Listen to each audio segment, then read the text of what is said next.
Yeah, it is time for Champ Select. Flash was on the blue side, ban away Tom Kench. Afreeca Freecs going to kick it off with a support ban of their own. Actually going to take away Alistar there. So I think the Alistar ban is really important against SwordArt. We saw how proficient he was on it yesterday. During the laning phase, he was the key player in setting up a lot of the bot lane advantages, along with Moojin hanging around that bot side of the map. So Afreeca showing that respect towards SwordArt. Yeah, I'm going to be really interested to see, well, Aatrox has already taken off, if Urgot that's taken off the table here as well, or if they're going to be willing to give that over to Hanabi.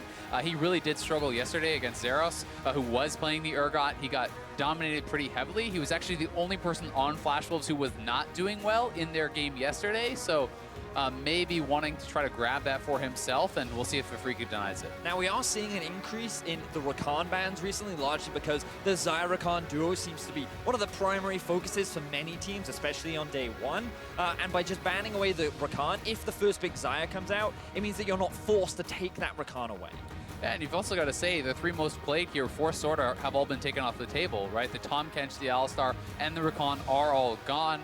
They do rely on him pretty heavily to be a playmaker, so he could look for another champion along those lines, but we do still have things like Braum and stuff available as well. Even a Thresh ban here as well, so perhaps SwordArt will be pushed down a few picks, but with the Urgot left open, Flash was actually first pick Kaisa, so we'll see what Afreeca Freecs do want to answer with. They'll start things off with Xayah, though. You already mentioned Vedius, Xayah, and Rakan have seen a lot of play so far in Worlds, and Afreeca Freecs will at least get one half with Rakan banned away. The most surprising thing here, gents, is the fact that Urgot yet to be picked up by either side. We know that Kiin is a player that has a very deep champion pool. Quinn and Jace are two things that I've kind of kept my eyes on as potential answer to the Urgot in lane, and that's kind of what I feel Flash Wolves are afraid of too. If the Urgot has been left open, to me it feels like Afreeca have something prepared and they're willing to just let it go through this draft.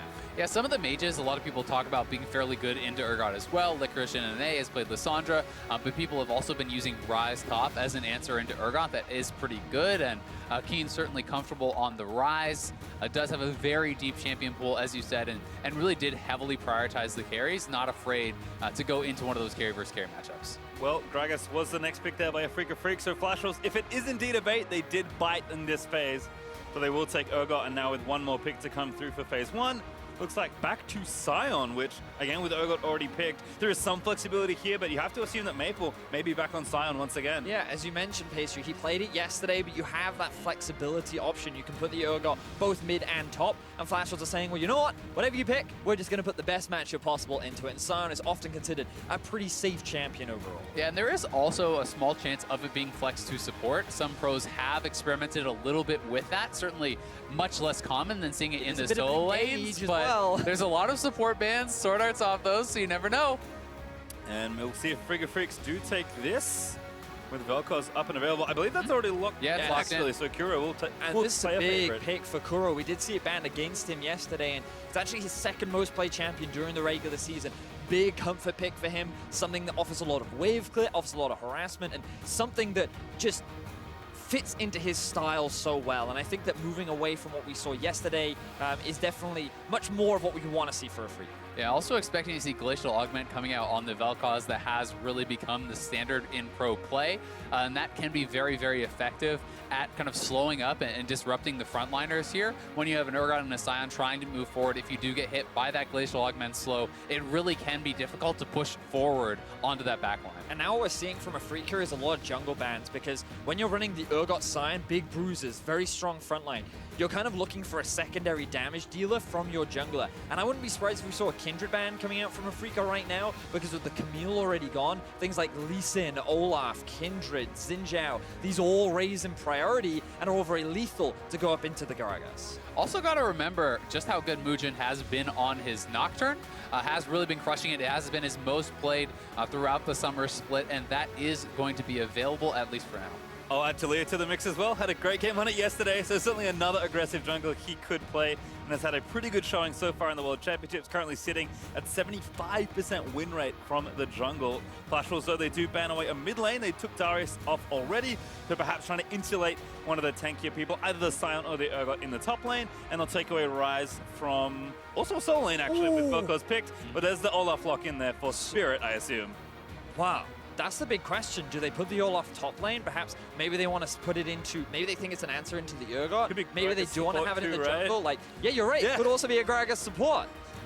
I'm pretty sure it's gonna just be like Olaf jungle, Gragas support is what I'm guessing, but there's so much flexibility here. You could have Gragas top, you could have Gragas jungle or support. Will be very interesting, but I mean, Flash Wolves were certainly thinking that the top laner had not been picked. The Ryze and Darius are both two answers that are considered fairly strong into their Urgot, so trying to protect Hanabi a bit there in the top lane, and Shen support is going to be the option here for SwordArt. And Lee Sin, you called out as one of those champions that was available, so this should be pretty hype. I'm really excited for this because now, with the adaptation, I think Flash Wolves are thinking the same thing you are, Azael, and they see the Gragas in support, the Olaf in the jungle, and for many of the junglers I've spoken to coming into the Worlds, they often say Lee Sin is a pretty good matchup into the Olaf. He can often match in terms of the 2 versus 2. He offers a lot of team fight value, and he's that extra bit of damage that the Flash Wolves are looking for in the early game. And last pick is Akali, and that might be top lane Akali. It is. And it's in the hands of Kiin, the carry top laner, the one that many analysts ranked as one of the best, if not the best, top laner at the World Championship. And he has an Akali in his hands. I'm so excited to see this guy play. Yeah, pretty hype. He has not played it at all throughout summer or through playoffs, so this is going to be his first performance on that Akali, but a lot of top laners have been picking this up as one of those champions that can be pretty strong, especially into melee matchups. Have seen it played into the Urgot, and I do think it can struggle early, but if you can survive, there is always kill potential, especially with gank assist post 6. Can be perhaps tricky to execute on. We did see Cloud9 play a somewhat similar comp with Licorice on Akali top already. Kiin, of course, pretty different class of player, so expecting to see pretty big things. And in general, I'm just happy he's playing a carry instead of Sion this game. On the Flash Wolf side, though, they're basically just playing like an RNG comp. 3 tanky boys, a Kaisa, and an aggressive jungler. I think I saw this yesterday. And a lot of options to roam as well. Sion, his ability to move from mid to bot is extremely effective. And Flash Wolves, I feel they can just stick to their style of trying to put all their resources into Betty, the guy that really did step up at MSI, the guy that has become one of the big carries for this team going up against Afreeca. And you're going to have to see Afreeca be pretty damn careful about this Shen support as well. If you want to try to play around topside, try to snowball this Akali. If Shen is post 6, that can be very, very dangerous. Obviously, the Sion roams, but Stand United as well. There is a tremendous amount of potential for the Flash Wolves to move around the map. Also, a lot of dive on this team with Shen, with Sion ulting in, Lee Sin diving into the back line, and the potential follow-up there for Kaisa. Well, we'll have to see what happens. Flash Wolves and Afreeca Freecs, 2 teams in this group that were poised to finish atop it. But of course, Afreeca Freecs suffered a tough upset loss. Yesterday, Flash Wolves looked pretty good, but didn't play Afreeca, so this is a pretty big table setup for this group. It's such a big game for both these teams. You know, as you said, 2 favorites coming in. With a Flash Wolves win, they start 2-0. That is matching the most amount of wins they've had over the last 2 years at Worlds. They went 1-5 last year, 2-4 the year before that. Haven't made it out of a group since 2015. So while this team has a very good international reputation, they have not been able to perform at Worlds in the last couple of years.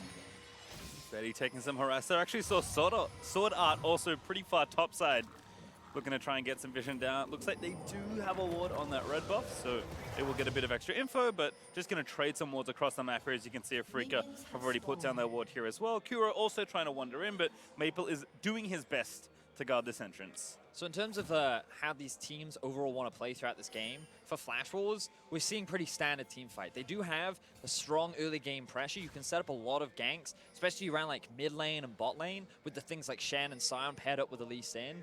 You have setup combined with the damage from the side of Flash Wolves, and they'll scale very nicely. Kaisa still considered one of, if not the best late game AD carry currently in the meta, and you have such a solid front to back kind of composition where you just have this big beefy front line for her to play around.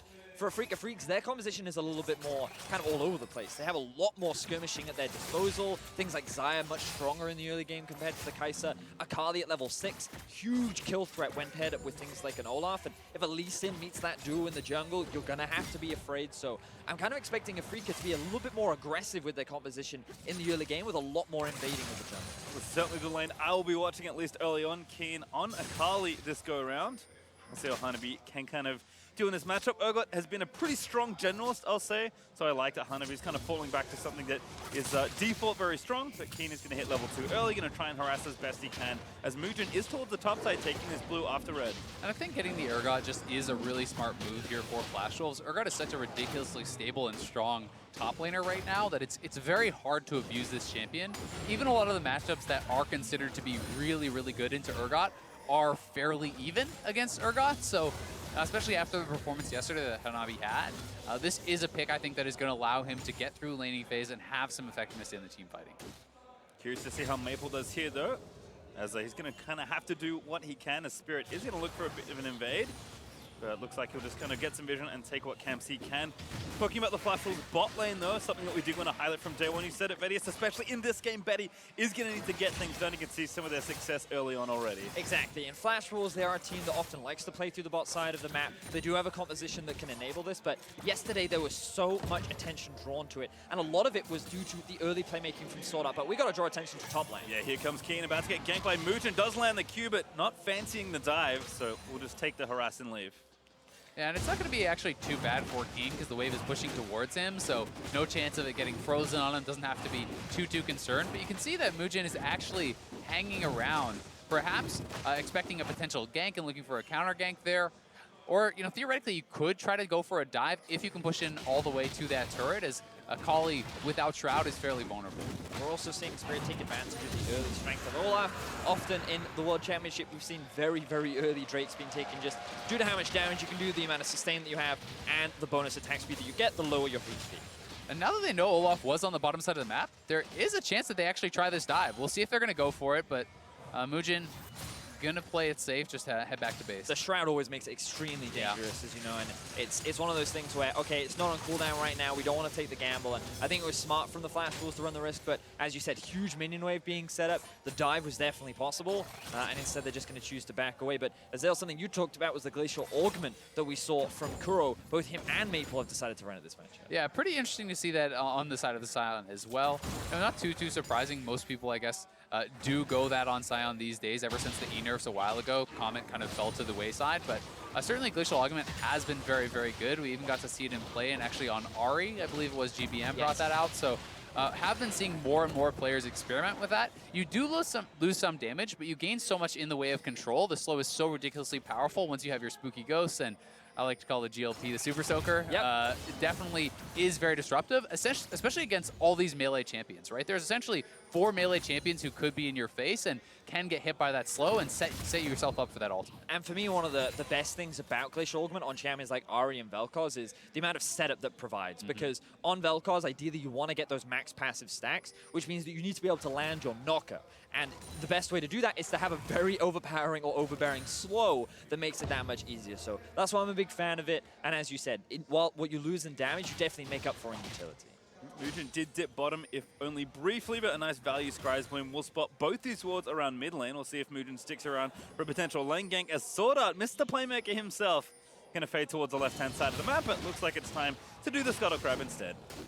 Yeah, and I think on the side of Flash Wolves, they're going to be pretty happy just playing a fairly measured game, a fairly slow-paced game. I do think that Afreeca is going to have to kind of choose their moment where they do start to really ramp up the aggression and start to try to play a little bit more high tempo of a game when you have, you know, this Gragas and when you have people like the Akali on your team. I do think that there is more pressure to be making things happen, to be finding these little skirmishes, finding little fights across the map as you're trying to kind of avoid, I think, some of the straight-up 5v5. And one of the things I often think about is, like, when you play assassins into kind of bruisers tanks, it's one of those very, in my eyes, volatile matchups, because when you're an assassin, you often have the advantage over tanks because they can't match you in terms of damage, but you will get to a point where you're just too tanky and they just can't kill you, which is why I think this top lane matchup is really important for Afreeca Freecs. I don't think you have to snowball the Akali, but I do think that you need to get her ahead, because someone like an Urgot, we've seen so many times that he's just so naturally tanky without even that many items. And in a side lane, I think it's going to be really important for Kiin to be ahead. Otherwise, he's not going to generate as much pressure as they would like with the draft. And when you show up to a team fight, you have literally one target, right? You can go on the Kaisa, and that's basically it for the Akali here. And Kaisa is going to get to a point where you have the ultimate shield, which is very, very big. You have the Stand United, potentially a Locket or something like that can be coming through. So there is going to be quite a bit of protection for this guy, and that's why you have to be very crisp about those plays and really make sure you're going for it at the right moments, that Tusin and Spirit and Kiin are all going in at the same time, are all executing on those same types of plays. Well, looks like early TPs have come through for the top lane. Kiin back with a Seeker's Arm Guard done, and looks like an early fade here for Hanabi. Yeah, and that really does tell me, I think, that he is looking straight for kind of the playmaking and being able to go back into the back line. If he does rush for the Zonias instead of something like a Gunblade, it's much less about the 1v1. It's about being able to dive into the back line, be incredibly disruptive, potentially even just zone Betty out of the fight. Well, Spirit is going to do this grunt, but Moojin already here with Maple, who's roaming into the Afreeca Freecs jungle. Kuro around the other side as the blue buff does get started up. Spirit pops Predator as Tusin trying to fish with the barrels and get some vision around, but taking some damage here as the Afreeca Freecs collapse, but Flash Wolves sticking together. Despite the 4v4, no blood spilt. Now, Flash Wolves felt that they had priority in this situation because the bot lane had been able to push up, and Maple was able to roam through Afreeca's bot side jungle. So, with the assistance of Maple, this should have, on paper, looked like a very clean Baron, a blue buff. That's an early Baron. Yeah, that's a very early Baron. What it resulted in was Afreeca, they very quickly collapsed, and we even see a bit of a sacrifice from Kuro's farm. Not too much, he's not too bad, but they basically said this blue buff is too important to get in the hands of Kuro, because what we don't want is Maple roaming bot. Remember that we said that for Flash Wolves, they want to focus on getting this bot lane kind of through the laning phase. You can often suffer against Kramer, and if they can, they want to get him ahead. They have a lot of playmaking tools. And right now, this could be Afreeca. Maybe not. This could, Flash Wolves just want to try, Afreeca rather, want to mitigate Maple roaming to the bot side as much as possible. I don't blame you. Level 6 Gragas with Flash eing forward. Always a scary thought, but Flash Wolves are going to hold on to their cooldowns as bottom lane has been going maybe a little bit better than expected. Kaisa generally should fall behind or go even in a lot of her lanes, but being ahead is great news early for the Flash Wolves who, like we've mentioned, are happy to play a more measured game. Yeah, they're going to be feeling really good about that, and also the fact that SwordArt is going to be pretty damn close to hitting 6. Once you do hit 6 there, it's really going to limit any potential chances for Kiin to go aggressive on the top side of the map also. So really, Afreeca then has to kind of get forced into attacking the global. It very much becomes about either you have to instantly kill someone or you have to go to that Shen. And really, it's going to be tough to burst down someone like the Sion or the Urgot anyway. So it's very unlikely that they can really target either of the solo laners. Pretty incredible amount of global mobility actually for the Flash Wolves between Sion, Ult, and the 2 TPs, but looks like Moojin is back to business. Dark Harvest has been charging off over time, and he's now 6, maybe looking to gank up on the Akali. Moojin, he has come top a couple times, trying to put this Akali behind. Still not going to see that tower dive. There's still a little. They're showing a lot of respect towards the Akali and her ability to just buy time underneath the Shroud. But with the priority that they've gained over the top side of the map, this will allow them to move towards the Rift Herald. This won't be the fastest with Lee Sin, and it looks like Afreeca do have an inkling that this is going on. And Spirit is actually up 2 levels right now over Moojin. He has just been power farming, and they could actually look for a play here. Maple, does get knocked up, barely clipped by Kuro. Now going to channel it up, does get the knock up, but the ulti out there as a laser tries to take down Maple, who's forced to pop the watch. Does get out safely for now, but Moojin's still running as Spirit, going to try and take him down. No, this was actually really measured there from Afreeca. They don't commit because they're respecting the Stand United ultimate. You can see that SwordArt actually backed up, preparing for the ult. So if you overcommit and charge in there as Spirit, the Lee Sin goes in, Stand United comes out, you probably get turned around on and taken down. So smart stuff from Afreeca. But now the Flash Wolves have been forced back. They lose half the HP on that mid-tier 1, and Afreeca, it looked like a kill there. I thought Maple was going to drop. It was really clutch stopwatch to buy enough time, and then the W was able to come back up so that he had that shield to escape. Maple does get away with his life, but you can see, as you were talking about, Azael, that 2-level advantage that Spirit was sitting on, really impactful in that early skirmish. And remember in the draft we were talking about how in this first 15 minutes of the game, Afreeca will look to try and leverage that power that they have with things like the Olaf and the Akali especially to move into the enemy jungle and try and force these fights. That was the kind of first taster of what I expect to more happen as the game progresses. Still Afreeca playing it pretty calmly, and Spirit continuing to build some personal advantages. Also, Kuro has finished his first major item, so if he can stop the lane from pushing towards him, Twin Shadows is very good to try and assist Spirit in any sort of play. Yeah, it really does set up for the knockup, as Vedius was saying, very, very well. It's also really powerful just as a scouting tool. Hey, you want to go ward? Pop the Spooky Ghost. That'll clear out the way. You can see if anyone is around, you can then move forward, and does give another way to really kind of scout out those brushes beyond just face checking and beyond that blue orb. Interesting, the Akali actually started off with the Seeker's Arm Guard and now immediately building towards the Gunblade. I do think Gunblade is like the biggest item spike on Akali. It gives you so much extra burst, sustain. It's like the perfect item for her, but the fact that it's been delayed means that her 1v1 and skirmishing power will definitely be mitigated, but she's done that in favor of having a slightly healthier laning phase, which, to be fair to Kiin, he's done a great job in so far. And there is a ton of physical damage on this squad, right? When you're looking at most of the physical damage, you know, is obviously going to be, there's Lee Sin, the Sion's mostly physical, Urgot is almost all physical, right? You are expecting Kaisa to build more of an AP style of build because everyone else is doing so much physical damage, but anyone that would attack the Akali in the laning phase is going to be dealing that, so Seeker is certainly very efficient in that regard, and as you say, just trying to play it safe, making sure he doesn't go down from any potential ganks. Flash Wolves, though, after some good pressure in almost all their lanes, Moojin is going to try and start up this second Drake and take that one away from Afreeca. He had the very early cloud taken by Spirit, but it looks like this Ocean may do a nice job in kind of extending this lane phase here for Flash Wolves. And again, no first blood has passed yet for 13 minutes. Betty is still farming up and keeping somewhat of a CS lead in bot lane. Like, again, the slow and steady style with this Ocean should fit Flash Wolves just fine. Yeah, it's certainly nice to grab, and especially if you do think you're going to have control around the bottom side of the map, well, just see what next Drake is going to be, right? Maybe an Infernal spawns. Maybe there's something there that you are going to be more happy to fight around, but for now, both teams definitely playing a very measured style of game. No one really willing to fully commit forward and try to look for a play. On Afreeca, it's very hard to do anything with that Stand United available, and Flash Wolves are happy kind of just waiting. And the big difference I feel from yesterday is we saw a lot of action in yesterday's games, especially from the Flash Wolves as Kuro. That's going to be a flash, but here comes Maple chasing him with the ulti. Not going to quite grab the knockup. A Spirit pop Predator and is going to run mid as the Death Laser is going to be channeled out by Velkoz. There's Moojin, though, finds a tag and SwordArt's come in. They're going to try and make the play. Ragnarok is good, though, for Spirit. Avoids all that CC and now is turning back around to try and chase, but cooldown's burnt and still first blood is on the table. So another skirmish happens around the middle lane. Kuro forced to burn both his summoner spells because he face-checked a brush and was not expecting to see a hungry Maple there, but now we see a potential play in the bot. Betty with the flash, supercharges out of there. Very nice play as he gets away from Tusin and Kramer returns. Yeah, nicely handled, and as you say, I mean, Kuro had Spooky Ghost up, though. He could have actually just popped it a little bit earlier. I think he wanted to perhaps get some more range on that before he did drop it and walk straight into the Sion. It is a trade of 2 summoners for 1, but they also get the Stand United out, and is a fairly long cooldown. You can see SwordArt is kind of prioritizing getting some early CDR with those Lucidity boots, so wants to be able to use that ultimate bit more, but they may go for this now. Shroud is down. Yeah, it is down there. Q-Tag is going to be good. Disdain is there. Looking for the ulti, and there it is. Hanabi going to grab himself first blood. And Flash Wolves finally find the kill that they've been looking for, and they get it onto Kiin.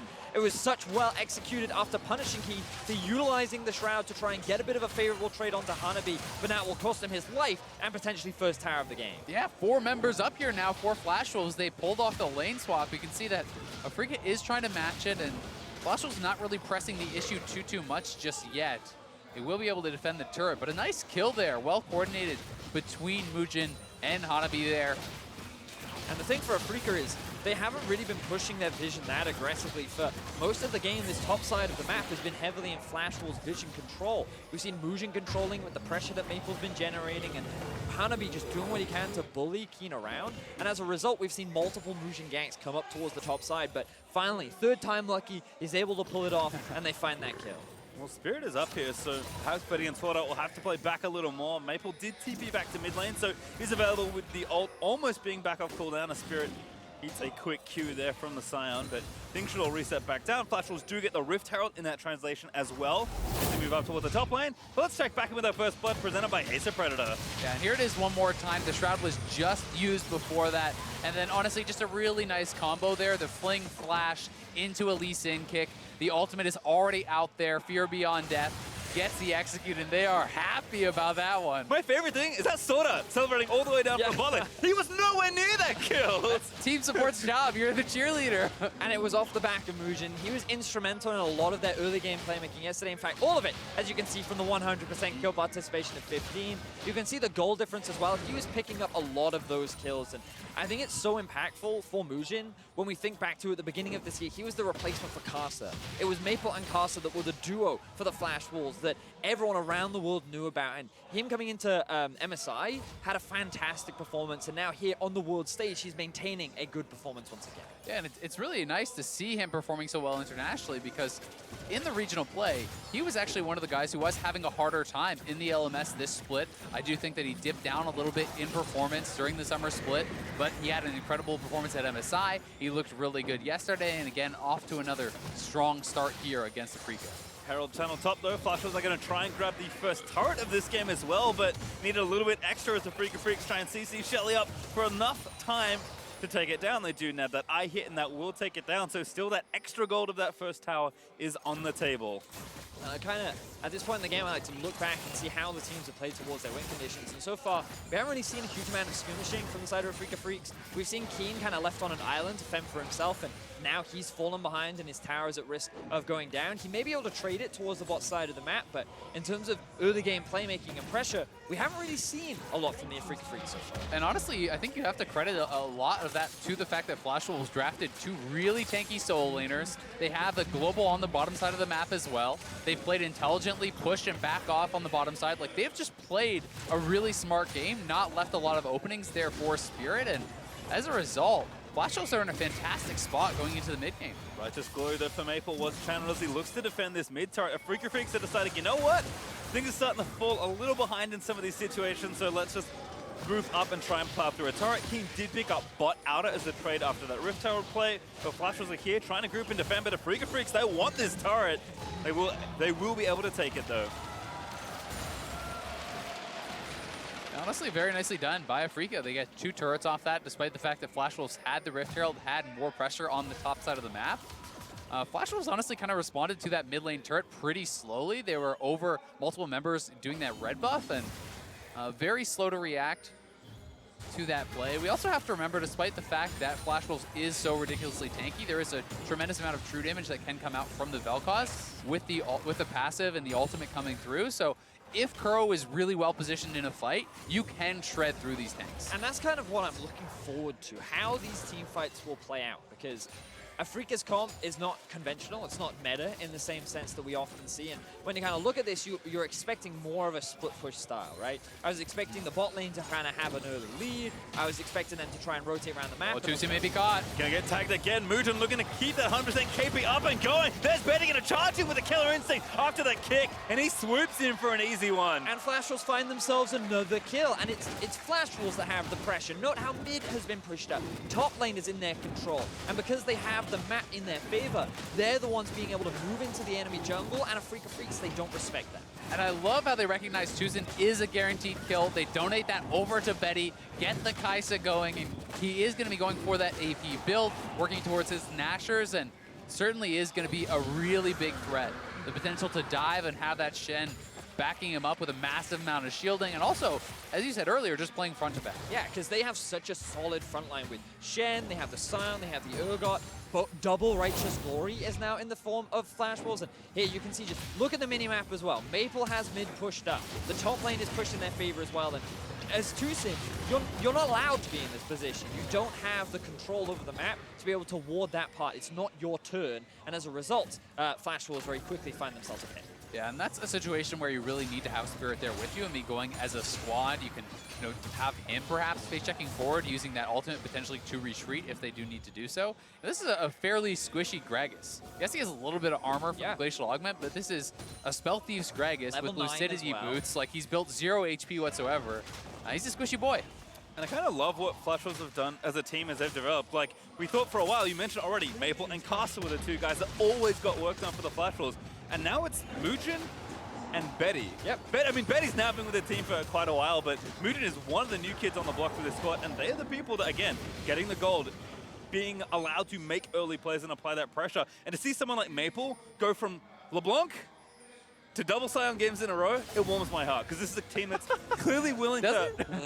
Yes and no, given how much I love Maple's assassin play. But it is great to see how this team is willing to evolve and advance as they try and make this play once again on a big stage. But also for Afreeca Freecs, coming into this year, before that, they had 4 splits back-to-back where they finished in 5th place. They then brought in Kiin this year, and the team had their best competitive year to date.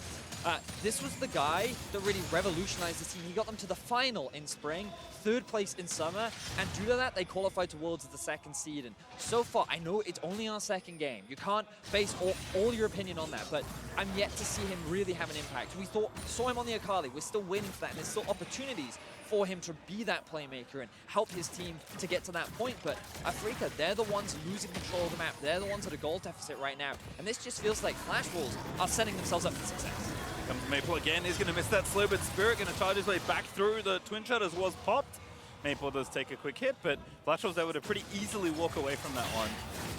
Yeah, Afreeca able to survive, certainly, but a little bit concerning. We saw this skirmish in the 1v1 on the bottom side of the map, and Kiin forced to use the ultimate in retreat in the straight-up 1v1. Was a little bit worried. I think that a roam could have been coming down, but if that side lane is starting to really go bad for them, you're left with only really playmaking, you're left with 5v5, and that is going to be very hard for them to pull off. So I really do think that Afreeca need to concentrate on controlling vision, because you need to be able to have some sort of a flank or a surprise engage from the Gragas, from the Akali, I think, to really be able to dismantle a team like this. If you are walking at each other in full vision, I don't see Afreeca winning a 5v5. Yeah, I completely agree with you, Azael. We were talking yesterday a lot about the potential of a Gragas and how even if you're behind, his ulti can just change the landscape of how a fight is played out.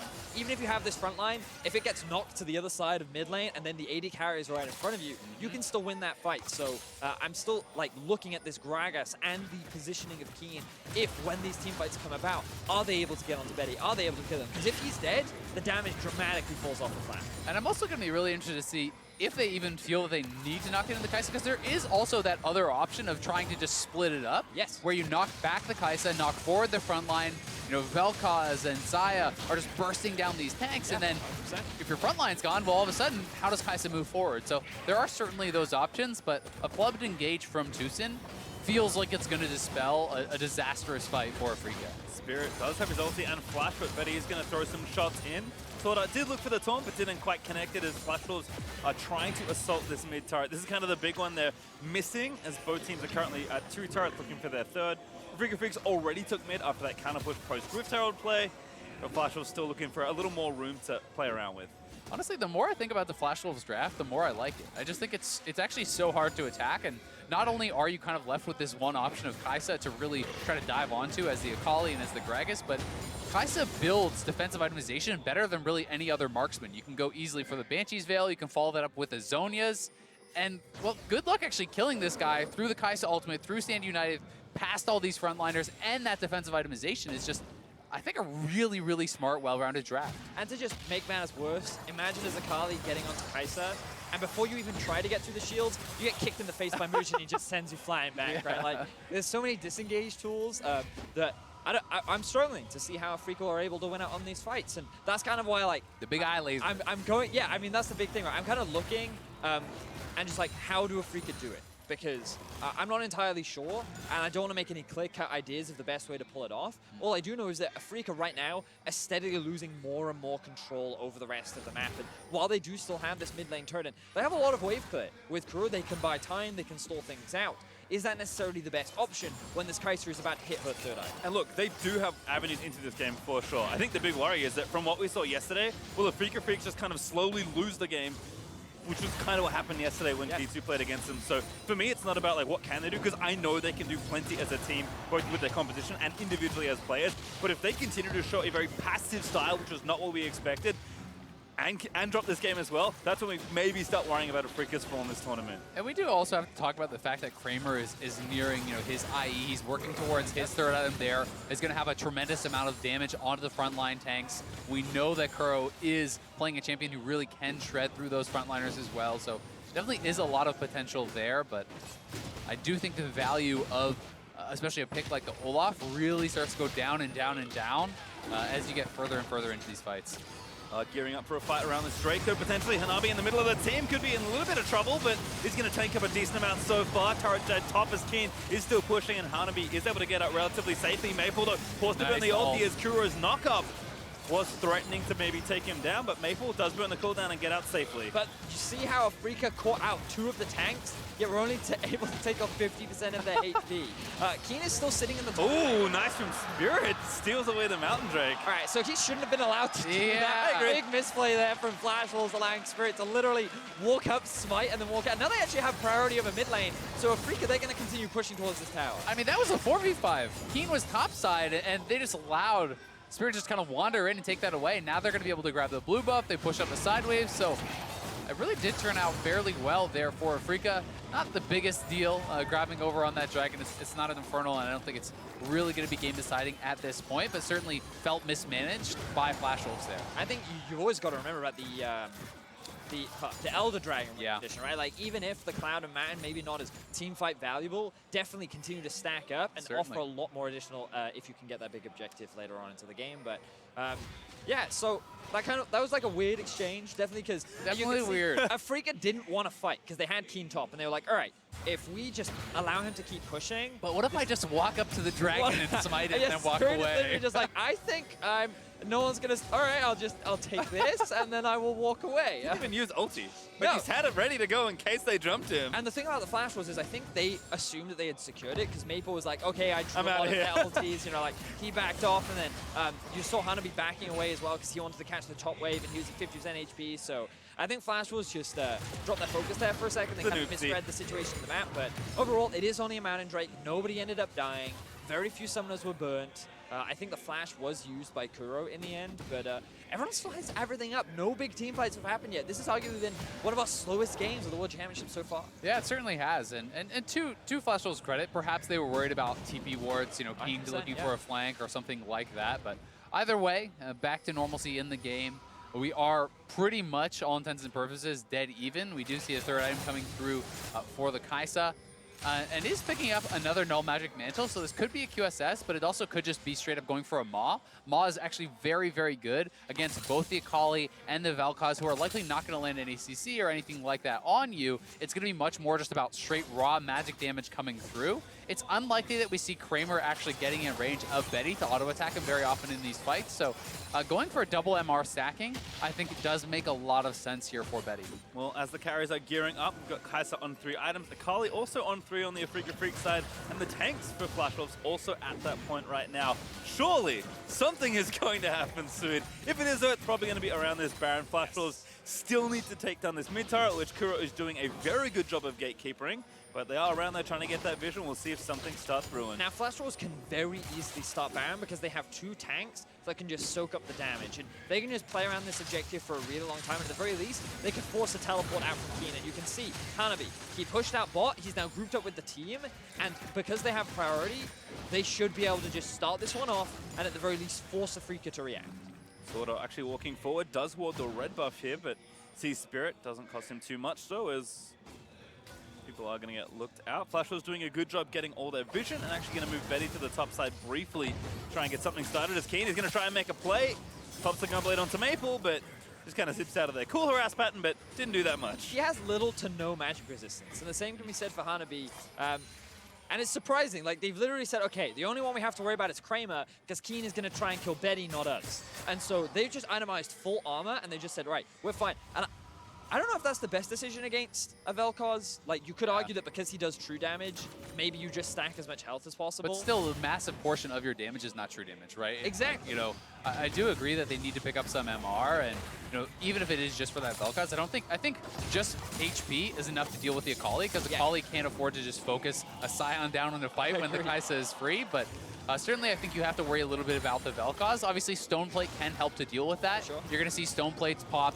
Both these tanks also have shields that can help, you know, in coordination with that Stoneplate to absorb the Velkoz ultimate. So I think for now they're just kind of relying on that, and the fact that they'll be able to pressure Kramer so heavily and moving forward towards Kuro that he may not be able to actually get enough damage out, because you always have to kind of talk about uptime and how much freedom these guys actually have to do their damage in a fight. And if Kuro is untouched, maybe he can shred through. Yeah. But if they're constantly moving towards him and there's always threat, he may not find that perfect ultimate.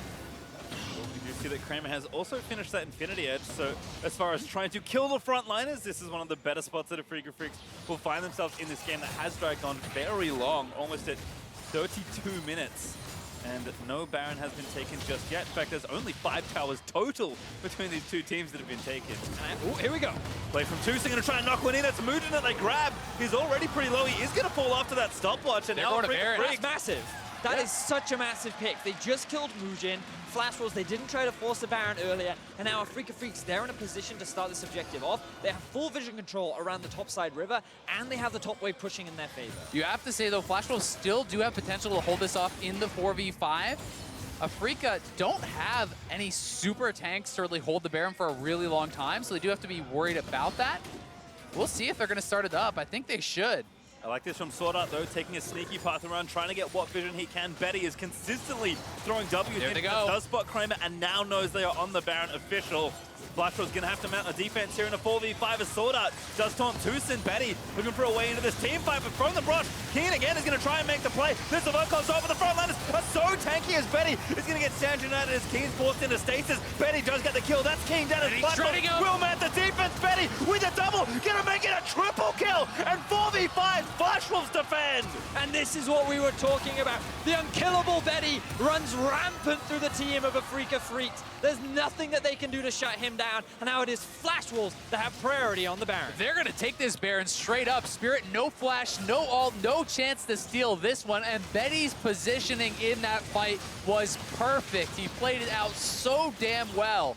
Afreeca could not get enough damage onto the Kaisa to really ever threaten him, and once that threat started to fall down, all hell broke loose for Afreeca. And we talk so much about the differences in the two team compositions and how what Flash Wolves want is just to play around their front line and keep your eyes on Betty during this fight. They tried to dive onto him. The interrupt immediately comes onto Kiin. He loses half his HP before the fight even starts. Betty has the Shen ultimate, he has the heal as well, and Kiin offers no threat to the backline while the rest of Afreeca Freecs can't even dent this front line. Yeah, Betty enters the fight with frontliners on both sides. He is never the closest person to them, retreats back into that choke.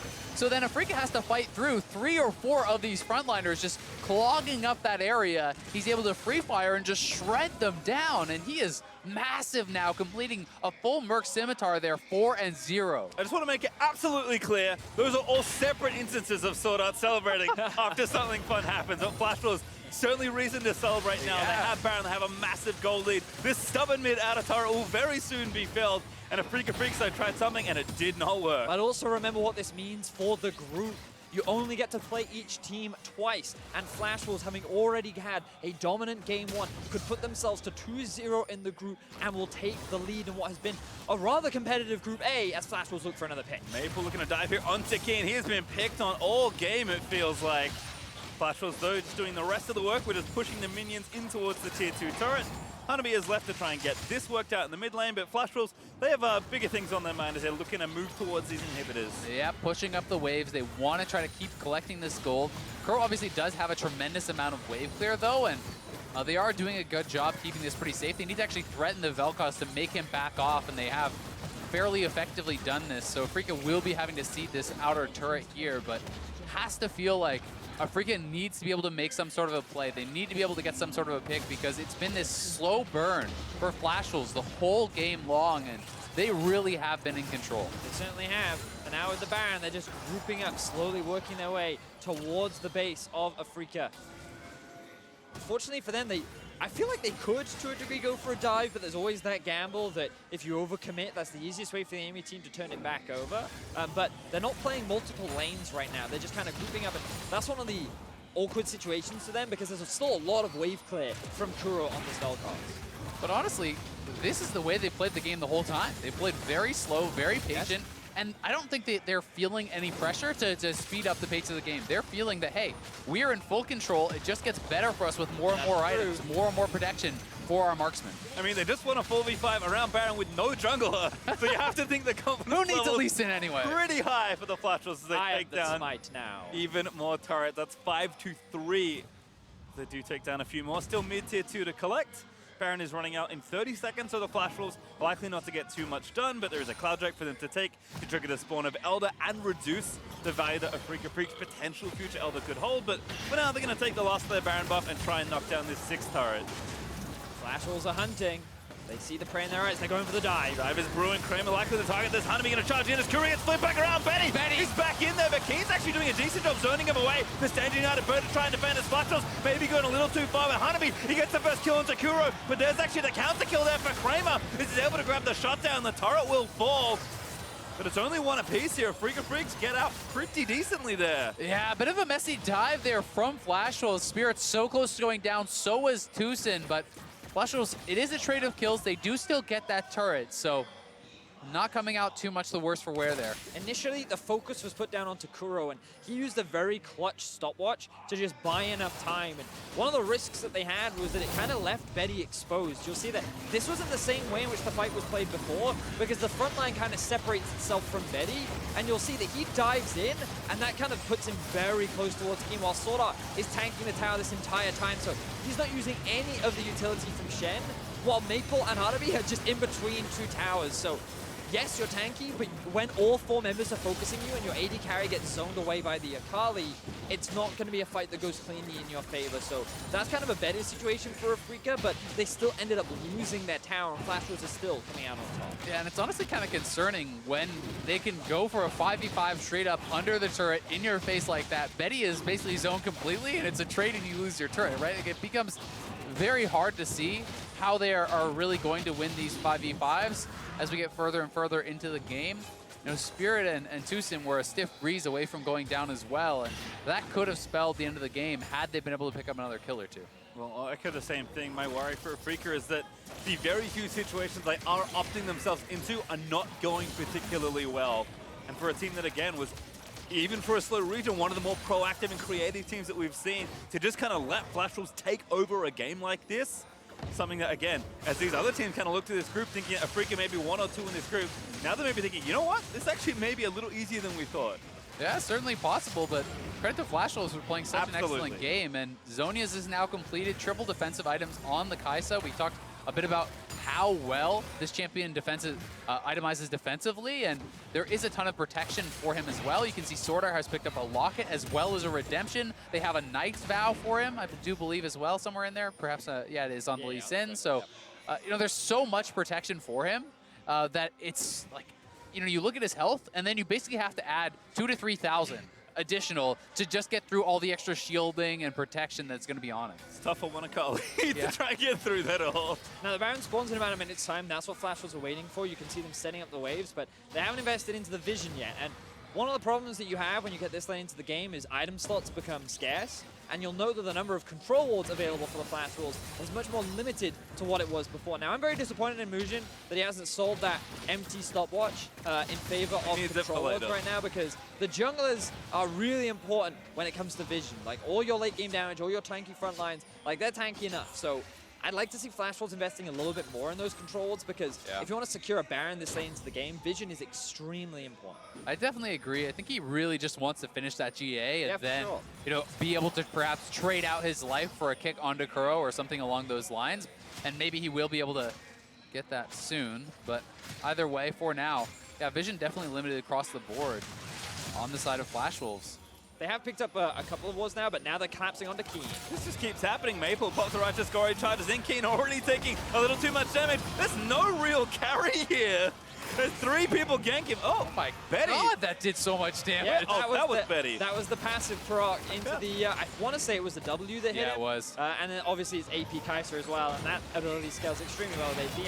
And now with Kiin dead, Flash was like, oh, shall we begin the Baron? Makes more sense. I saw a purple champion who was stacked on 2 tanks, and I thought it was SwordArt. Was Betty though? So Like, wow, like shit, Kiin that's got some damage Yeah, I was dispatch. like, what is happening? What are they doing with this How many balance? Dark Harvest stacks does Moojin collected in a 40-minute game to lead to this all? But Kiin being dead means that 5v4 this time for the Flash Wolves around the Baron. Let's see if Afreeca Freecs have the same miracle in their back pocket. All right, it's all on Spirit. He has the Blast Cone, he has ult, he has Flash. This is it. He's getting zoned by Hanabi. Oh, Hanabi goes a little too far forward. Spirit in the pit. He's going to try and take it down, but he's going to get shot to pieces by Betty. But well, that can be a reality. Baron goes down. Flash rolls collect it all. Flash rolls just too clean on the Baron take. They stop at just under 3K on the Baron, so no chance for Spirit to be able to focus it down before they can take out the Olaf. And Flash Wolves feel like they're just minutes away from closing out this game. Exactly that, Azael. They have the Baron buff. Look at the death timer on Spirit. That is another 30 seconds before Afreeca will have their full lineup available. And here comes Maple. Maple charging in,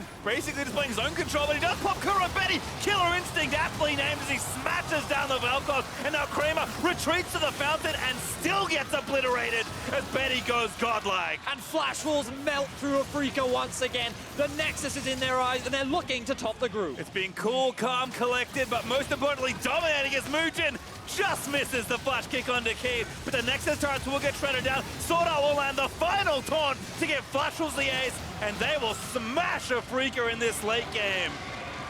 Just honestly picked Afreeca apart from the draft throughout the entire game.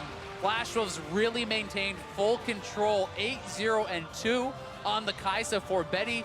Never really felt like he was threatened at all in those team fights, didn't really get close to going down whatsoever, and Afreeca was just absolutely dominated, starting out 0-2 in what was meant to be their group. Yeah, Flash Wolves now sitting at the top of their group. They may be tied with G2 depending on how the next game goes, but this is looking like a very different group from what many expected and how things to play out, especially when you think it was you who was saying, Azael, 2 years ago, this team went 2-4 in their group. Last year, they went 1-5 in a group that had the 3rd seed Chinese team, the 2nd seed European team, the 1st seed North American team, and it was just a matter of Flash Wolves at Worlds have not shown any up for a while, but they're here to play, they're looking strong, and right now, I can't wait to see how they do throughout the rest of the world. Just great to see how strong their year has been kind of all through it. I mean, again, a terrible Worlds a year ago. A really strong MSI, and now this performance has looked to make it further and further. But for a breakdown of how Flash Wolves picked up that win, we're going to hand it over to the State Farm Analyst desk. Thank you very much, PastryTime. Flash Wolves with a huge victory over Afreeca Freecs here. This is one of the few games in which the 3 of you guys disagreed in terms of predictions and who would come out on top. This time around, Flash Wolves picking up. But what I want to talk about is the idea of who could challenge, let's say, the tournament favorites of RNG or KT. We kind of began that discussion yesterday with choosing between RNG, KT, and the field. Based on the 2 games now that we've seen from Flash Wolves, how is your confidence building around this squad and their capabilities of maybe challenging for top 4 or even for a finals appearance and win? I'm not going to go that far. I'm going to pump the brakes. And I was pretty hot and heavy in terms of the Flash Wolves hype right there. I definitely thought that they would win the game because they're just stronger team fighters. I think their ADC, when you compare Betty versus Kramer, if it is going to go late, like if the LCK wants to play that late style, then I just think the Flash Wolves are better suited for it because they do have a more consistent ADC. But against teams like RNG, against teams like KT, Betty is still, I'm not going to put in the same class as Uzi and Deft, even though he did have a great MSI showing. And that's where I start to create a lot more distance in terms of, you know, top 2, top 3. But I think top 6 is a very reasonable answer right now for Flash Wolves. And I know when I was doing my bucketing for teams, I had 3 teams, kind of this S tier, right up the top. RNG, the obvious one, KT Rolster as well. And I had Gen G there, especially with their recent run. That one, kind of, the jury is out. I would have had Afreeca Freecs, IG, and Flash was around the same level. So it was a real treat to be able to separate my opinions on the 2. In the end, it does seem like Flash Wolves is going to be a little bit more deserving. Are they now a top 4? I don't think so, but I think they are around the conversation when it comes to the top favorites. Who do you have kind of in the 2 teams? Because I have IG and Fnatic still, kind of the hopes that I'm looking for. Because again, I'm looking at Jackie Love and then I would kind of have IG and Reckless. Afreeca.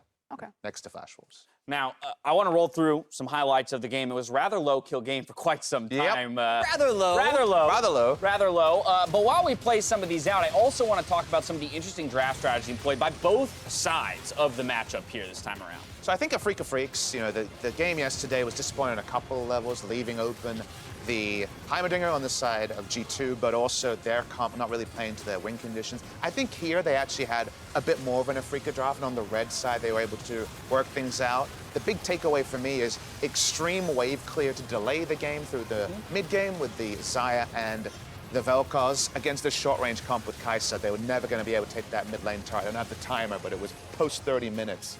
The mid lane turret was going down. And then this was about Kiin. This was about the Akali. And I think we were all sitting there wondering, is there an item timing where Akali can actually puncture through an Urgot? And I guess we come away with the answer of maybe not. Yeah, and I think the game hinged on a few key moments. It was that Baron fight where the Kaisa picked up the triple kill, even after they'd lost the Lee Sin in the pick, so that looked like it could have been the chance that Afreeca had bought their time. Because I'm with Papa Smithy in that I did not dislike the Afreeca draft. I'm like, all right, finally, you know, they're not putting Kiin on Sion. Maybe we're going to get to see some of that flashiness, but it never manifested itself in the game. And I'm having a hard time figuring out if that was because of Afreeca or because of Flash Wolves. Because Flash Wolves has now played two very solid games.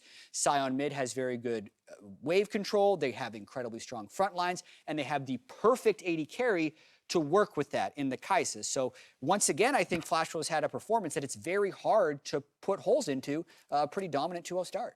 All right, well, player of the game is going to go to Betty, exactly as we talked about there. When it comes down to the team fights, the Kaisa piloting them quite well, picking up plenty of kills and carrying his team to victory. And I do want to celebrate Betty. He got it done. You know, when the dominoes were set up, he was able to push them over, but there were a couple of questionable calls, which is why I'm still a little bit pulled back on him in terms of moving him up into that S category. But, you know, he keeps making us eat our words. He showed up to MSI. No one was talking about him. He made a massive splash. Now he's back on the international stage, has a great game like this, and maybe it's just a matter of time, just a bit more of a timeline before we can start moving Betty and getting further behind him as just an expectation that he'll reach greatness. I think if there was a little bit of adjustments kind of on build and on gameplay for most of the members of this game, this was definitely a down game for Moojin after being such a star yesterday. And I was looking at things like Kuro's build being a little bit lower damage.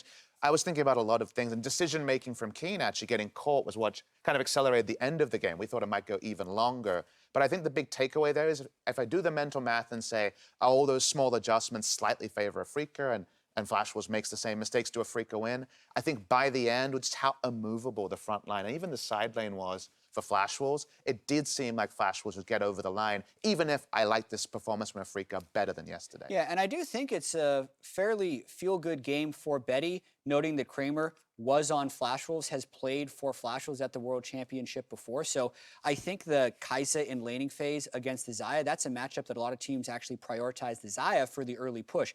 But Betty never fell behind, even in the early game on that Kaisa, and still had a better late game. We saw a sneaky and a huge CS deficit in the Kaisa versus Xayah matchup. This time around, the Kaisa was actually up in CS through the 10-minute mark. Do you think that one was more about the Rakan necessarily than the Kaisa? I will, Fair. It is bot lane. It is a 2v2. Throw a bone to Sneaky there.